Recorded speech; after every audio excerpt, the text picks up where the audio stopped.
parents arranged for the marriage, and it was like a 2 months gap from the arrangement to the marriage. And immediately after marriage, like he said, like, I don't like you, I just want to leave, and he left. Even I was pleading him, I was begging him, and I was asking him to come back, but it never happened. If he is not going to come to me, I want to die that. If he is going to be separated from me, I should die. The day I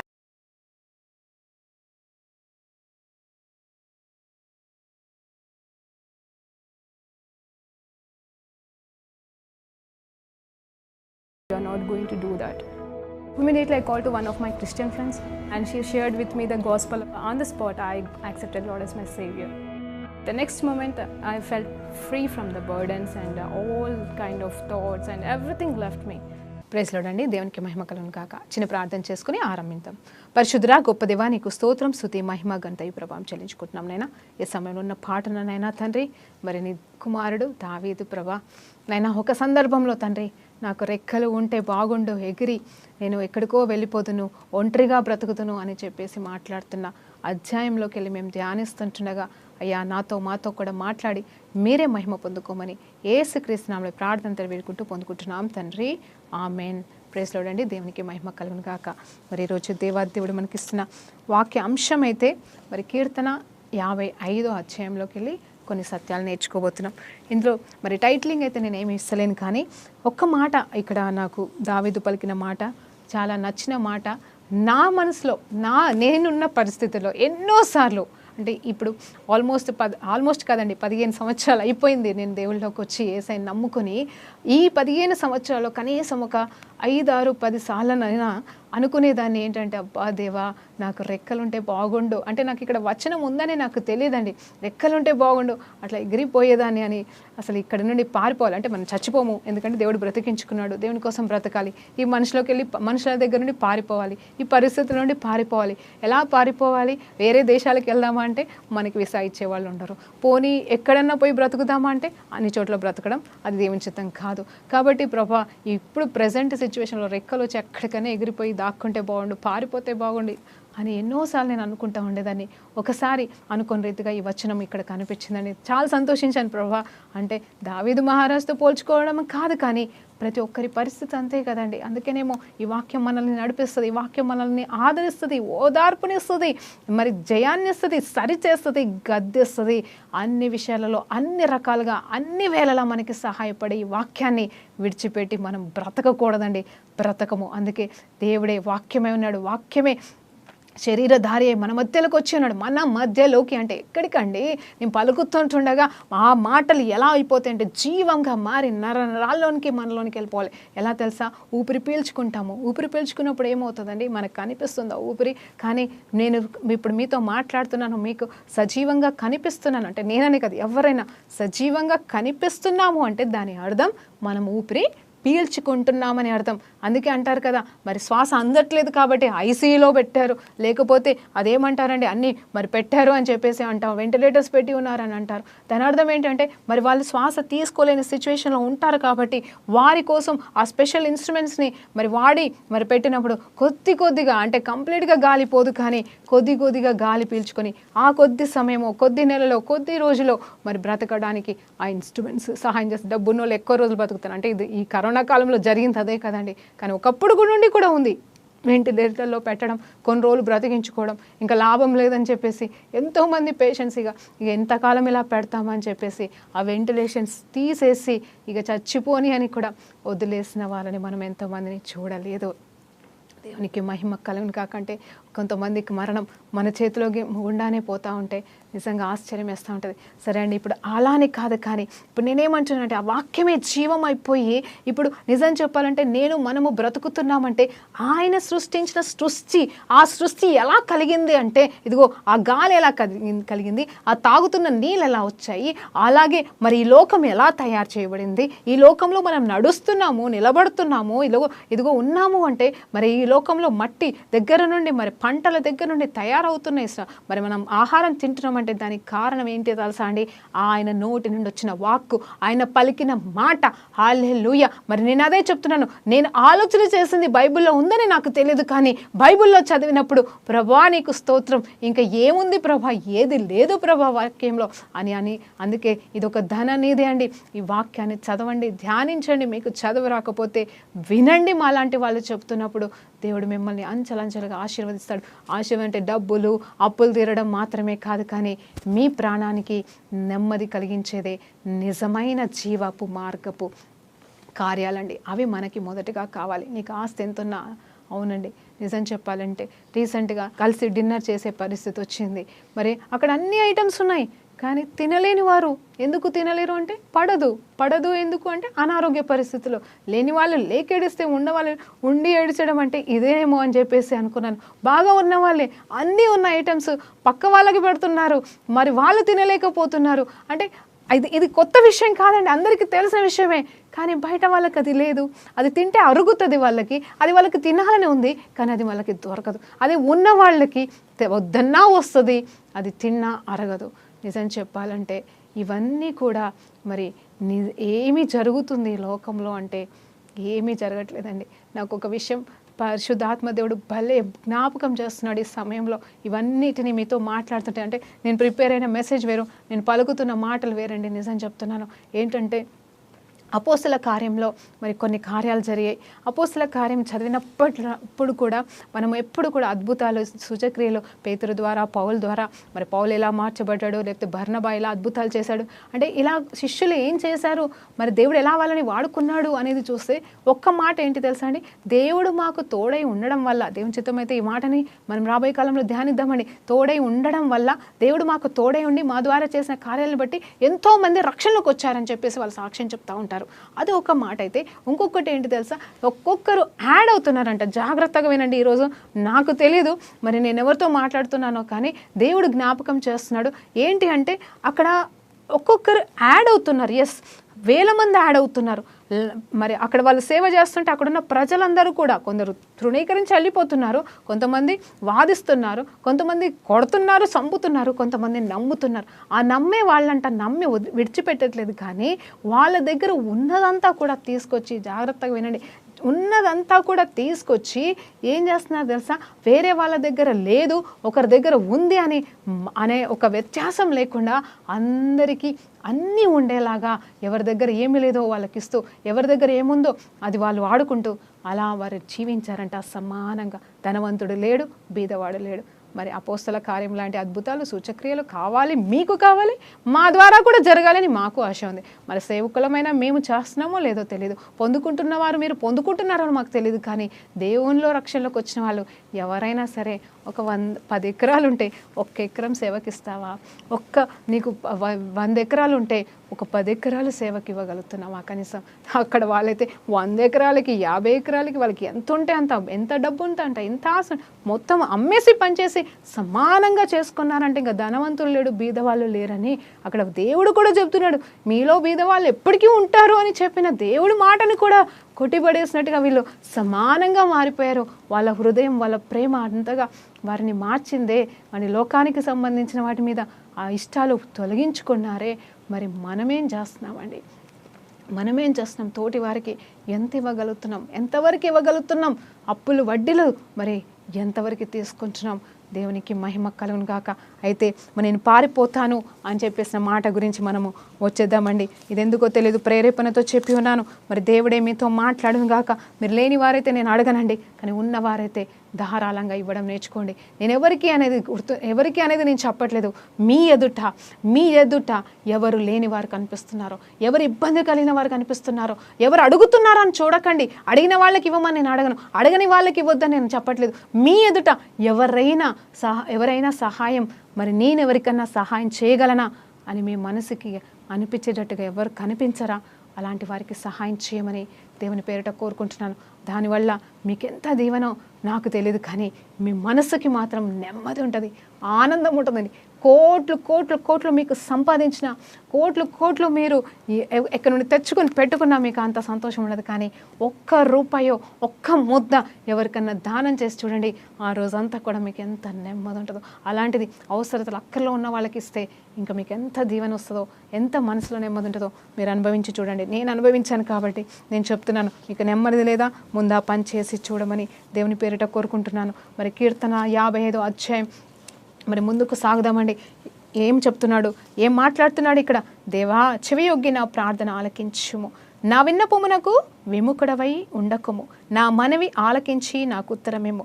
శత్రువుల శబ్దమును బట్టి చూడండి, దుష్టుల బలాత్కారమును బట్టి నేను చింతాక్రాంతుడనై విశ్రాంతి లేక మూలుగుచున్నాను. వారు నా మీద దోషము మోపుచున్నారు, ఆగ్రహము గలవారై నన్ను హింసించుచున్నారు. నా గుండె నాలో వేదన పడుచున్నది, మరణ భయము నాలో పుట్టుచున్నది, దిగులును వణుకును నాలో కనుగుచున్నది, మహాభయము నన్ను ముంచివేస్తాను. ఆహా, గువ్వవలే నాకు రెక్కలున్న ఎడల నేను ఎగిరిపోయి నెమ్మదిగా ఉందునే.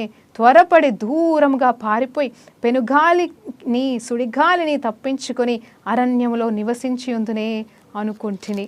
అది 8వ వచనం అండి. తర్వాత వచనాలు ఇంకా అంటే దీంట్లో చాలా వచనాలు ఉన్నాయండి. ఆల్మోస్ట్ మరి 23 వచనాలు ఉన్నాయి కాబట్టి అన్ని వచనాలు నేను ధ్యానించను, కానీ మరి ఈ కొన్ని వచనాలు మనం ధ్యానిద్దాము ఒక్కొక్కటిగా. చూడండి, అక్కడ ఏమంటున్నాడంటే దావీదు మహారాజు, ఇదిగో ప్రభువా నా ప్రార్థన ఆలకించు, ఇదిగో నేను చెప్పే మొరలకి మరి నువ్వు విను ప్రభువా అని మరి దేవుణ్ణి ముందు అట్రాక్ట్ చేస్తున్నాడు. అంటే దేవుని వైపు తిరుగుతున్నాడు. ముందు ఈయన తిరుగుతున్నాడు, మనం తిరగాలి ఫస్ట్ దేవుని వైపు. దేవుడు ఏం చేస్తాడు? దేవుడు ఏం చేస్తాడు తెలుసా అండి? చేస్తాడు. ఎప్పుడు చేస్తాడు తెలుసా? నువ్వు తిరిగి ఏం చేశాడని కాకుండా నువ్వు తిరిగి ప్రభువా నా వైపు చూడు, ప్రభువా నా వైపు చూడు, ప్రభువా నా ప్రార్థన ఆలకించు, ప్రభువా నేను చెప్పేది విను ప్రభువా అని ఒక్కసారి అడిగి చూడు. ఆయన వినడేమో గ్రహించుకో నువ్వు. ఎందుకంటే నా మాట వింటాడండి దేవాది దేవుడు. నేను రీసెంట్గా మరి నేను ఒక సాక్ష్యం చెప్తాను, మరి అద్భుతమైన సాక్ష్యము. దేవుడు మొరలు వినే దేవుడని మరి రీసెంట్గా కొన్ని రోజుల క్రిందట జరిగింది. నేను చెప్పాలనుకోలేదు ఇంత తొందరగా, కానీ ఎందుకో ప్రేరేపణతో చెప్తున్నాను. దేవుడు వినగల దేవుడు, వింటున్న దేవుడు అని చెప్పేసి సజీవ సాక్ష్యంగా నేను చెప్తున్నానండి. ఈ మధ్య కాలంలో కొన్ని రోజుల కిందట నేను చాలా వేదన పడుతూ మరి రాత్రంతా మూలుగుతూ, ప్రభా ఏంటి ప్రభా అని అది ఆయన ఉంటాడు కదండి, న్యాయాధిపతి ఆయన ఉంటాడు. ఆయన ఏమంటాడంటే, ప్రభా నువ్వు మాకు తోడే ఉంటే మాకు ఇది ఎందుకు జరుగుతుంది అని చెప్పేసి అంటూ ఉంటాడండి. అప్పుడు నేను నీకు తోడే ఉన్నాను, ఖచ్చితంగా ఉన్నాను, నేను విడిపిస్తాను అని చెప్పేసి అక్కడ మాట్లాడుతూ ఉంటాడు దేవుడు. నేనేమంటున్నాను తెలుసా? ప్రభా నువ్వు నాతో ఉన్నా కూడా మౌనంగా ఎందుకున్నావు ప్రభా? నా బాధ ఇంచున్నావు కదా, నా వేదన ఇంచున్నావు కదా అని చెప్పేసి ఆ రోజు నేను దేవునితో చాలాసేపు పోరాడి నేను పడుకున్నానండి. నిజంగా చెప్తున్నాను, నేను పోరాడి పడుకున్నాను. దేవుడైతే నాతో ఏం మాట్లాడలేదు, ఏ కళ నాకు రాలేదు, ఏ ఓదార్పు నాకు రాలేదు, ఏ సహాయము నాకు రాలేదు. కానీ నెక్స్ట్ డే యథావిధిగా లేచాను. రాత్రి దుఃఖం వస్తుంది కదండి, చూడండి ప్రతి వాక్యం జీవం అని చెప్పాను, ఊపిరని చెప్పాను, అది నేను అనుభవిస్తున్నానండి. ఆ రోజు రాత్రి అసలు నేను ఎందుకు ఏడ్చాను, ఎందుకు బాధపడ్డాను ఆ విషయం కూడా మర్చిపోయి తెల్లారి మామూలుగా లేశాను, మామూలుగా స్తుతించుకున్నాను, మామూలుగా నేను ముందుకు సాగాను. అసలు నైట్ గురించి నేను ఆలోచన చేయలేదు. దినమంతా మళ్ళీ యథావిధిగా నా పనిలో నేను ముందుకు సాగి హ్యాపీగా ముందుకు సాగుతున్నాను. నా ఆత్మలో ఆనందం అయితే తగ్గలేదండి. రాత్రి దుఃఖం వచ్చిన పొద్దున ఆనందం వస్తుందన్నమాట నా పట్ల నెరవేర్చబడిందండి. అనుకోకుండా అది మరి కార్యం జరిగిందంటే నెవర్ జరగలేదు, కానీ మరి దేవుడైతే నాకు ఆ కృపనిచ్చేశాడు. నెక్స్ట్ డే సాయంత్రం అనుకోని రీతిగా నా స్నేహితురాళ్ళు అనుకోకుండా మాట్లాడి వెంటనే తను చెప్తున్న మాట ఏంటంటే, కలలో కనిపించామని చెప్పి. కలలో కనిపించడం ఏం కనిపించాను అని చెప్పేసి నేను సరదాగా అడిగాను. అంటే గతంలో మనం కళల గురించి మాట్లాడుకున్నాం కదండి, దేవునికి స్తోత్రం. నా కళలో దేవుడు ఏం మాట్లాడలేదు, కానీ ఆమె కళలోకి వెళ్ళిపోయాడు దేవుడు.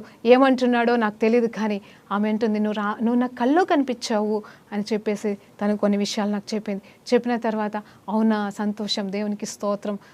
ఏ రోజు అంటే నాకు తెలియదు ఆమెకి ఎప్పుడు కల వచ్చిందో. నేను అడిగాను, ఏ రోజు అలా నీకు వచ్చిందంటే, ఏ రోజైతే నేను ఏడ్చి అరిసి బాధపడి వేదన పడి నాకు నేనుగా ఇంకా ధైర్యం తెచ్చుకొని దేవానికి స్తోత్రం అని హ్యాపీగా పడుకొని తిరిగి లేసాను, అదే రోజు అదే టైంలో ఆమె నిద్రపోతూ ఆమెకి కల వచ్చింది.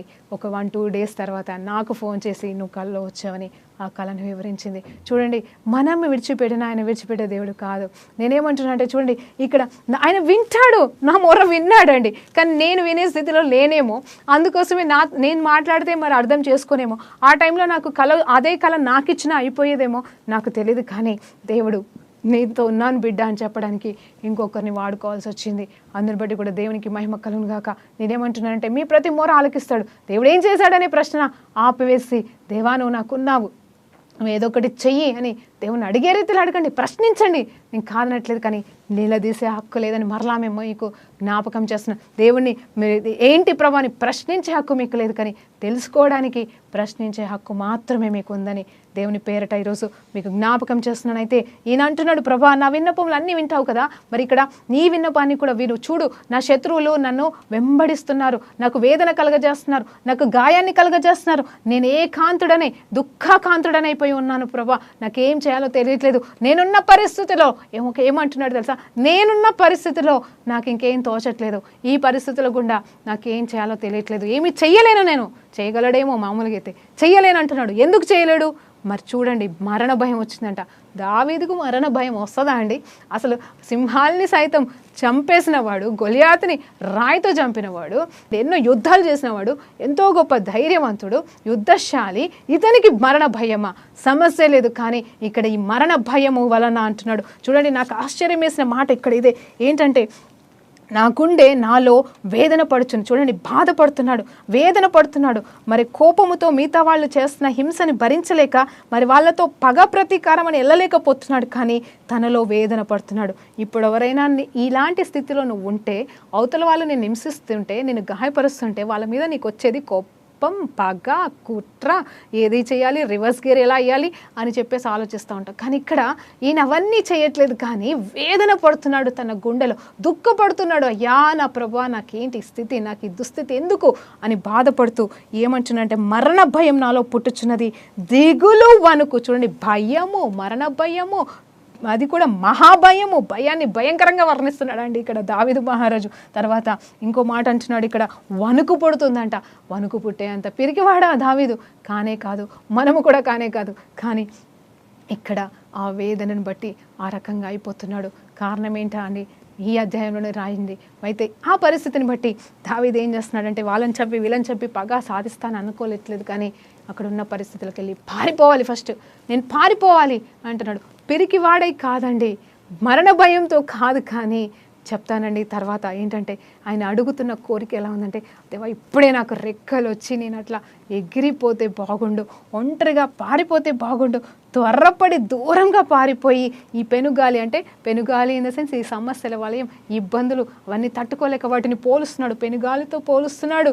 అలాగే మరి సుడిగాలితో పోలుస్తున్నాడు తన సమస్యల్ని. వాటి నుండి పారిపోయి చక్కగా అరణ్యంలో నివసిస్తే ఎంత బాగుండు దేవా అని కోరుకుంటున్నాడు. నన్ను తప్పించు ప్రభు అనట్లేదు, కానీ పారిపోతే బాగుండని కోరుకుంటున్నాడు.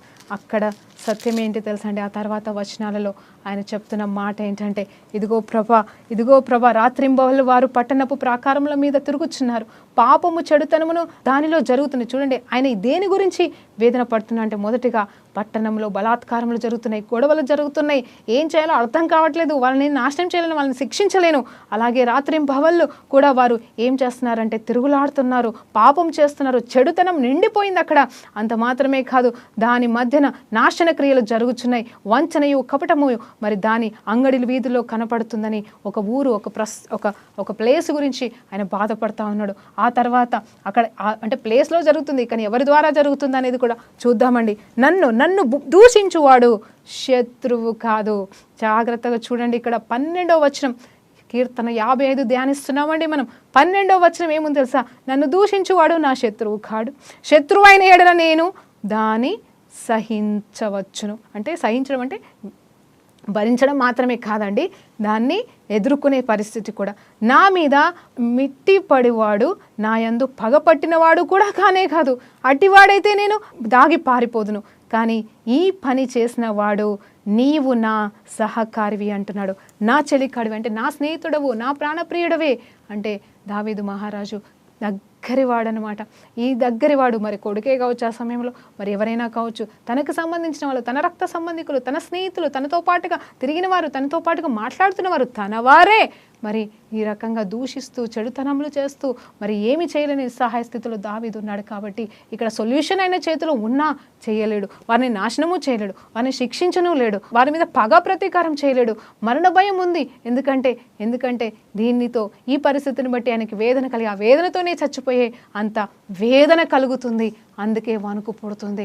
అంత మాత్రమే కాదండి, అక్కడ తర్వాత చూస్తే ఒక మాట అంటాడు, ఏంటంటే వారిని మరణముకు అకస్మాత్తుగా వచ్చునుగా కానీ అని వారి గురించి మాట్లాడుతున్నాడు. వారు చచ్చిపోతే బాగుండని కోరుకుంటున్నాడు. కానీ నిజం చెప్పాలంటే తను చంపగలడు కూడా, చంపచ్చు కూడా, హక్కు ఉంది, అధికారం ఉంది. కానీ తను చంపడానికి ఇష్టపడట్లే, అలా కోరుకుంటున్నాడు. అంటే నిజమైన కోరిక కాదండి ఇది, కానీ ఆ తలంపులు అలా తన్ని మాట్లాడిస్తున్నాయి. కానీ ఏమనుకుంటున్నాడంటే ఇవన్నీ పరిస్థితుల నుండి వాళ్ళ నుండి పారిపోయి ఏకాంతంగా దేవునితో బ్రతికితే చాలని ఈ దావీదు మహారాజు కోరుకుంటున్నాడు. అలాగే మన జీవితంలో కూడా ఏం చేయలేని నిస్సహాయ స్థితిలో పారిపోతే బాగుండని మనం కూడా అనుకుంటాం. పరిస్థితుల నుండి పారిపోతే బాగుండని మనకు కూడా అనిపిస్తూ ఉంటుంది.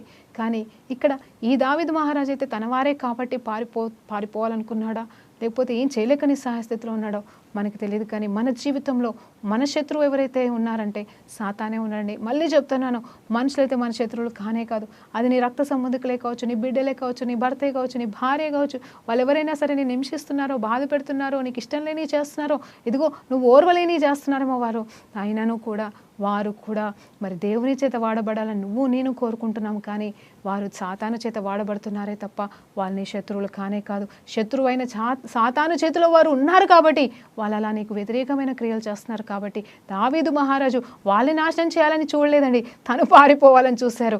కానీ ఇక్కడ మనం పారిపోవడం కాదు సమస్యకి సొల్యూషన్, కానీ మనము వారి కోసం ప్రార్థన చేయాలి. ప్రార్థన చేసి నిలబడితే దేవుడు సహాయం చేస్తాడు. ఆ తర్వాత ఇక్కడ 16వ వచనంలో, అయితే నేను దేవునికి మొరపెట్టుకుందును, యెహోవా నన్ను రక్షించును. చూడండి, మనం కూడా అలాగే చేద్దాము. సాయంకాలమున, ఉదయమున, మధ్యాహ్నమున నేను ధ్యానించుచు మొరపెట్టుకుందును, ఆయన నా ప్రార్థన ఆలకించును. నా శత్రువులు అనేకులు ఉన్నారు, అయినను వారు నా మీదికి రాకుండానట్లు సమాధానము కలుగజేసి ఆయన నా ప్రాణమును విమోచించి ఉన్నాడు.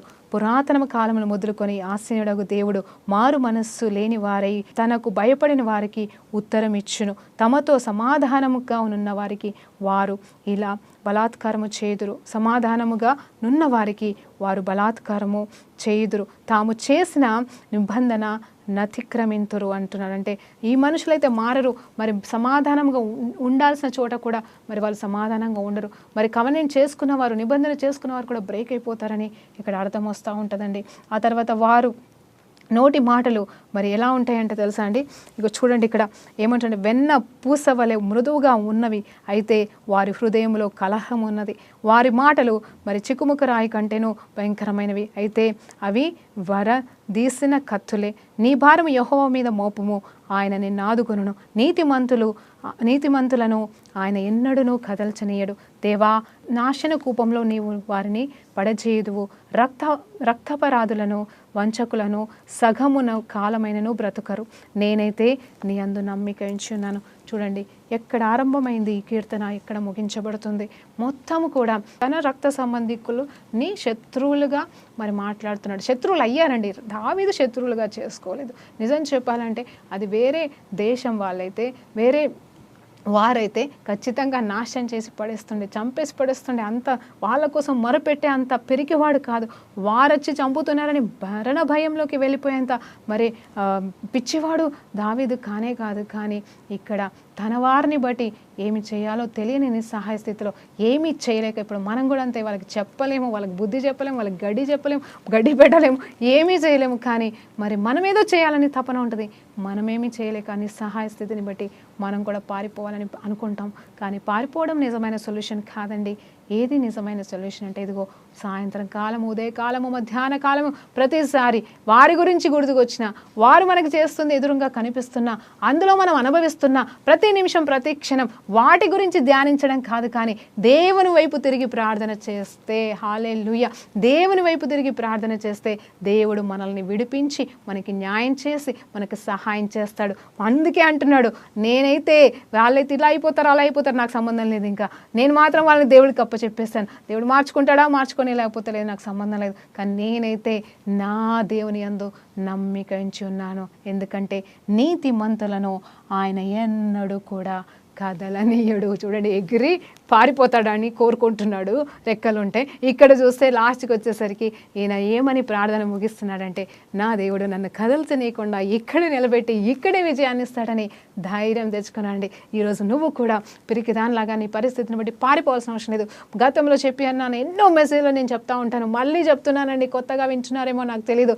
యుద్ధము యెహోవాదే, మరి విజయము కూడా యెహోవాదే అంటున్నాం. అవును, యుద్ధం యెహోవాదని పలుకుతున్న వారలారా, మనకైతే దేవుడు బైబిల్లో ఎంతోమందితో యుద్ధము జరుగుతున్నప్పుడు, శత్రువులతో యుద్ధం జరుగుతున్నప్పుడు శత్రువులను ఓడిస్తూ మరి దేవుడు తన బిడ్డల్ని గెలిపిస్తూ ఆ ప్రజలకు ఇస్తున్న వాగ్దానం ఏంటి అంటే తన ప్రజలకు ఇస్తున్న వాగ్దానం ఏంటి అంటే, ఇదిగో నేను మీకు విజయాన్ని ఇస్తాను, ఈ యుద్ధం మీది కాదు నాది, ఈ యుద్ధాన్ని నేనే గెలిపిస్తాను, ఈ యుద్ధం యెహోవాదే అంటున్నాడు. కానీ ఒక సత్యం చెప్పనా, జ్ఞాపకం చేస్తున్నానండి, చెప్పడం కాదు, జ్ఞాపకం చేస్తున్నాను మరలా, యుద్ధ భూమిలో నిలబడితేనే కదండి మరి ఎవరికైనా విజయము ఓటం అనేది ఉంటుంది. యుద్ధ భూమి నుండి పారిపోయి యుద్ధం యెహోవాదంటే మరి అక్కడ యుద్ధములో ఎవరికి విజయం ఇస్తాడు?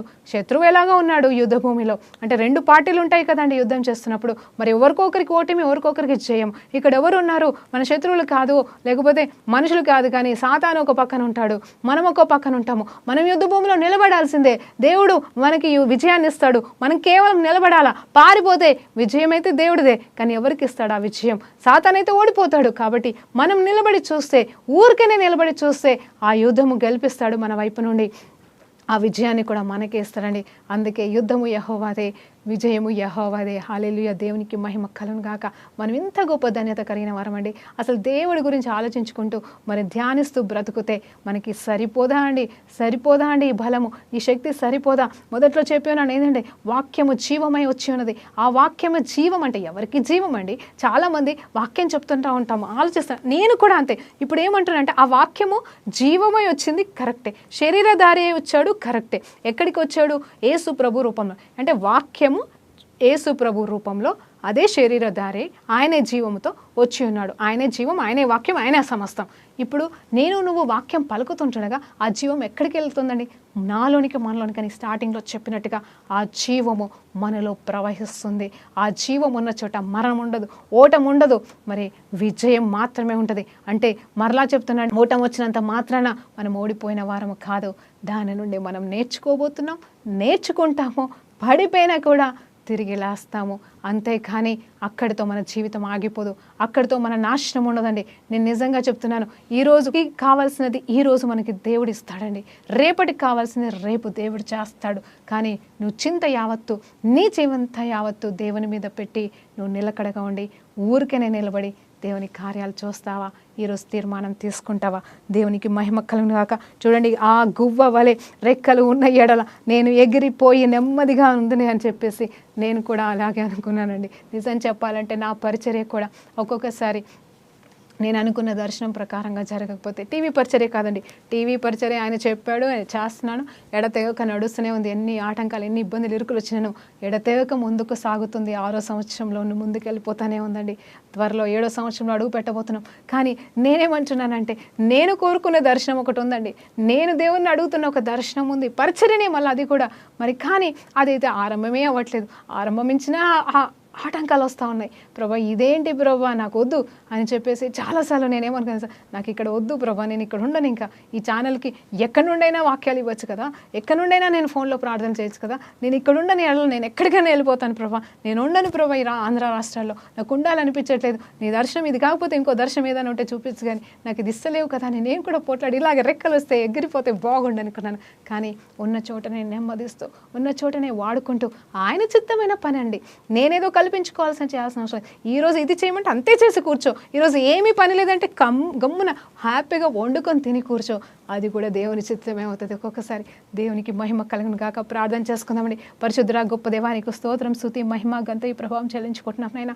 అయ్యా నాయనా తండ్రి, నువ్వు మాకు ఇస్తున్న ఈ సంతోషకరమైన ఆనందకరమైన నైనా తండ్రి, నిజమే మాకు నిజంగా రెక్కలు వచ్చైతే మేము ఎగరలేకపోతున్నామేమో, కానీ నువ్వు ఇచ్చిన వాక్యము ద్వారా అయ్యా, నువ్వు పలికిన మాటల ద్వారా మేము ఆనందంతో గంతలేస్తున్నాం అయ్యా. ఈ మధ్యాహ్న కాల సమయంలో ఈ ఆనందం నుండి, ఈ సంతోషం నుండి, ఈ విజయం నుండి మమ్మల్ని ఎవ్వరూ ఏ స్థితి ఏ పరిస్థితి కూడా దూరం చేయకుండా నిత్యము నీతో జీవించే భాగ్యాన్ని మా అందరికీ నీ వింటున్న ప్రతి బిడ్డకి నీ దయచేయమని యేసుక్రీస్తు నామములో ప్రార్థనలు వేడుకుంటూ సమర్పిస్తున్నాం తండ్రి. ఆమేన్. ప్రైజ్ లార్డ్ అండి. దేవునికి మహిమ కలుగును గాక.